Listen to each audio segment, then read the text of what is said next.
আসসালামু আলাইকুম, welcome to Mehedi E school. আমরা আজকে সরকারি মাধ্যমিক বিদ্যালয় শিক্ষক নিয়োগ পরীক্ষা 2019-এর একটি প্রশ্ন সমাধান করব। প্রশ্নটি হচ্ছে 20/21 এর মধ্যে 20/63 কতবার আছে সেটা আমাদেরকে বের করে দেখাইতে হবে।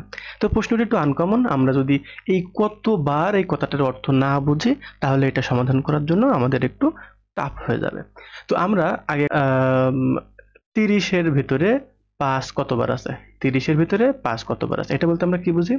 এটা বলতে আমরা বুঝি যে 30 হচ্ছে ভাজ্য আর 5 হচ্ছে ভাজক। সেই ক্ষেত্রে আমরা 5 6 30 দেই, তাহলে বুঝি যে এই 30-এর ভিতরে 5 আছে 6 বার, তাই না? তাহলে আমার ফলাফলটা কি বলছে যে 30-এর ভিতরে 5 কতবার আছে, এটা বলতে বোঝাচ্ছে যে 30/5। সেই ক্ষেত্রে আমরা 6 পাচ্ছি, অর্থাৎ এই 30-এর ভিতরে 5টা 6 বার আছে।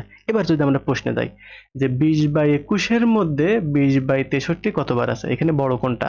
এখানে বড় কিন্তু এইটা, তাহলে এটা হচ্ছে আমার ভাজ্য, আর 20/63 এটা কিন্তু ছোট, এইটা হচ্ছে আমার ভাজক। তাহলে ফলাফল হিসেবে আমরা কি লিখতে পারি? লিখতে পারি 20/21 ভাগ এটা হচ্ছে 20/63। তার মানে ফলাফল কি হবে?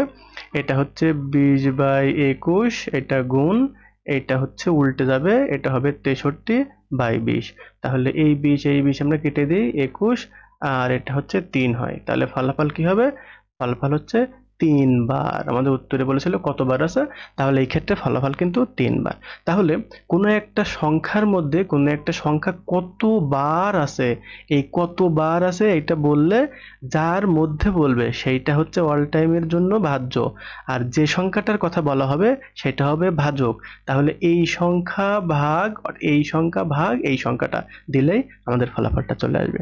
আজকে আমরা সরকারি মাধ্যমিক বিদ্যালয় শিক্ষক নিয়োগ পরীক্ষা 2019-এর একটা অঙ্ক সমাধান করলাম। এই ধরনের যে অঙ্কগুলো বুঝতে আমাদের অসুবিধা হয়, এই ধরনের অঙ্ক আমরা সাধারণত ব্যাখ্যা করে থাকি। যদি এরকম কোনো অঙ্ক বুঝতে আপনার অসুবিধা হয় আমাদেরকে কমেন্টে জানাতে পারেন, অথবা মেহেদি স্কুল আমাদের যে ফেসবুক পেজ আছে সেই ফেসবুক পেজে ইনবক্স করতে পারেন। ইনশাল্লাহ আপনার সমস্যাটি নিয়েও আমরা ভিডিও তৈরি করার চেষ্টা করব।